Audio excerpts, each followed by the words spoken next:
ఇలా కొత్త కొత్త ఐడియాలు ఎలా వస్తాయి కానీ భలే చేశారు. మనుషులు అయితే ఇలా చేయరు. లక్నోలో అలా రోడ్డు మీద నడుచుకొని పోతా ఉంటే ఈ పవిత్రమైన పదార్థం కనిపించింది. దీన్ని పవిత్రం అని ఎందుకన్నానంటే దీని మేకింగ్ చూసాక నాకు ఒక పెద్ద ఆయన మాటలైతే గుర్తొచ్చినాయి. ఆ పెద్ద ఆయన ఎవరో కాదు, గరికపాటి గారు. ఇది ఆలు టిక్కీ అంట.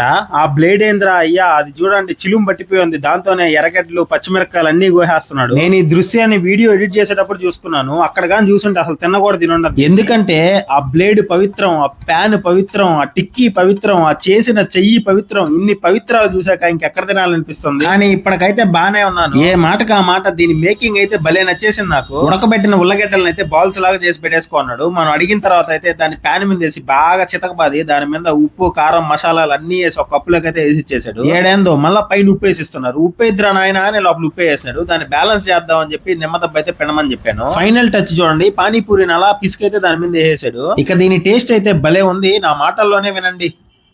ఇలా కొత్త కొత్త ఐడియాలు ఎలా వస్తాయి కానీ భలే చేశారు. మనుషులు అయితే ఇలా చేయరు.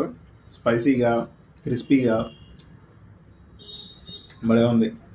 సూపర్. సరే, మీరైతే మన యూట్యూబ్ ఛానల్ సబ్స్క్రైబ్ చేసుకుని ఇన్స్టా పేజ్ ని ఫాలో అవ్వచ్చు కదా.